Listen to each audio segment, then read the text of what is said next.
Hello students, this is History Chapter 1, How, When and Where, and this is the last part 4 of this chapter.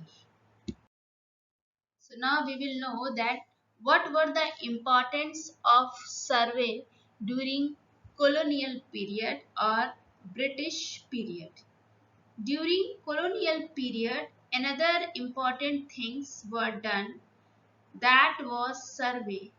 Survey means going and find out the things in detail. So, what is happening there?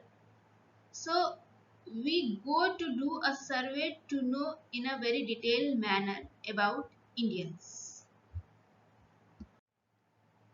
British believe that if they have to control Indians properly, it is very important that the country should be well surveyed, because it will enhance their power. As you know that knowledge is power.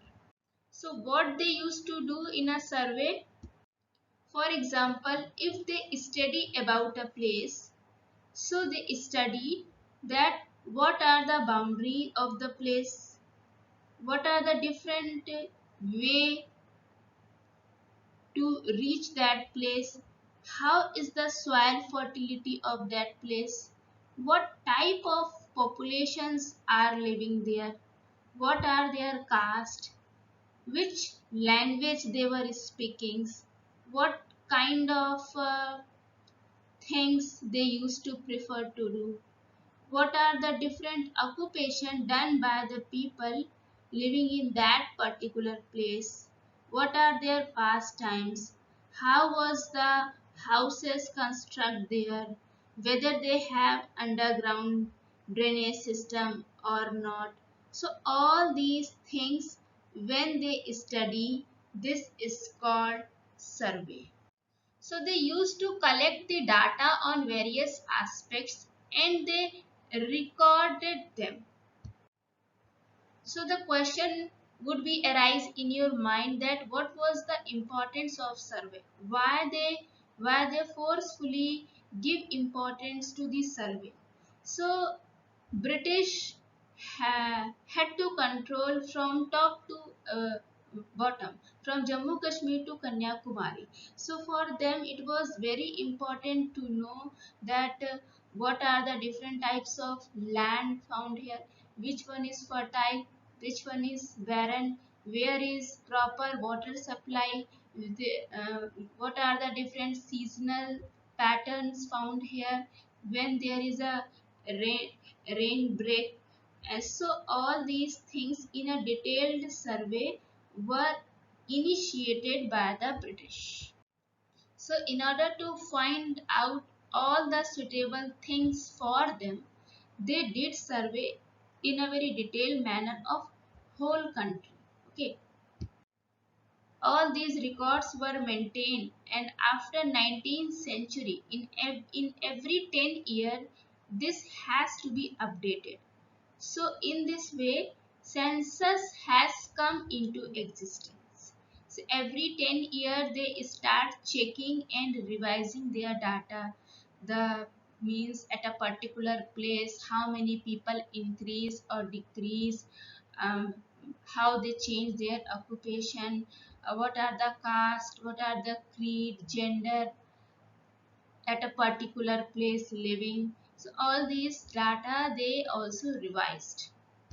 So British not only collect the data related with people's number, their caste, their creed, their gender, occupation, soil, crops, but also they focused on some other areas that were important for them.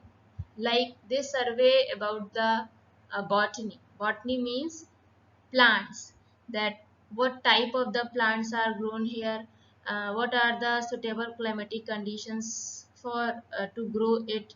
They also survey about the animals, geological survey. They also survey about various archaeological sites, means ancient sites uh, that were buried under the grounds. As we have today knowledge about various Mesolithic, Neolithic, Paleolithic, and even Harappa civilization knowledge. How? Because these surveys were done by British. They also survey about the forest cover in India, what type of trees are found in forest region, how these forests mm, can be give benefit to the British. So so with this, they enhance their knowledge regarding Indian medicine, Indian arts, science, astronomy, astrology, and this is the reason why British were able to control not only India but most part of the world, because wherever they go they collect all the indigenous knowledge of that place, and this is the reason why they would able to become the master of that place. Now, what official records do not tell us? So first of all, we should know that what is official record. The records that are maintained by officials, that are written or collected by officials, that records are called official records. When the officials maintain the record, so will they ask to Pune that what is your feeling? Will they ask a roadside person, tell me what is your feeling? Will they go to farmer or landless laborers, factory workers, women or common people to ask his feeling and record them? The answer would be no. So officials maintain the records what they want to maintain, what he wants to preserve for future upcoming officials. They would preserve the document to make know the future generation that they had a detailed discussion on whether the tax has to be laid or not to be laid, how much tax should be taken. So those are the activities that were important for controlling the people, for for importance the administration, that records only maintained by the officials. So these official records never discuss about the problem of the common people. They used to record how did they change Indian education system, how they defeat Indian rulers. Their main aim was to glorify themselves through these records, because Britisher was not the real man of Indian society. So the real life of the country was totally missing from these official records. The real person, who were the real person of the country? The real person of the country was farmer, peasants, tribals, agriculture laborers, weavers, artisans, industrial laborers. These were the real people of the country. Okay, these peoples who truly represent the country, India. So the question is, where is these people voices? Their information we get from the work of famous Indian personalities. They depicted the miserable life of common people. Their writings show that how increased tax badly affected the life of every section of society. A real picture of the country observed by them, that the country was flourishing during British period or it was going to decline during that period. So if a person write an autobiography, autobiography means when a person write about himself, his life, his experience, his emotion. That is called autobiography.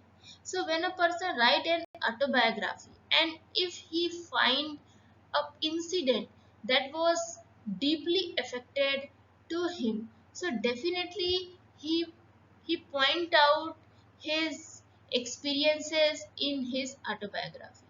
So autobiography of various persons are the source for us to know about the real picture of that period. Besides this, there were various newspapers that were being published uh, mm, with the effort of many social reformers. So, in these newspapers, these social reformers raised their voices against the British rule. They put up the questions on those policies and laws that were imposed by the British in India. So these newspapers, autobiographies, travelers, pilgrims, books, these are the source through which we can know the real consign of the common people. Except these, we have the poems, we have the novels of novelists. So poems also various poets express their feelings. So if you read that poem, we can easily understand the real picture, the real scenario uh, of that history. So these are the people, whether they are novelists, writers, pilgrims, travelers, all these persons were educated persons, literate persons who were living in the society. Okay, but what about those people who were living in a remote regions, who who don't know how to write, how to read, how to express their feelings? They have no any idea about these things. So these so for knowing these tribal peoples, these illiterate peoples, we have not enough information. We have very little uh, writings that discuss about these farmers, workers, and tribals life.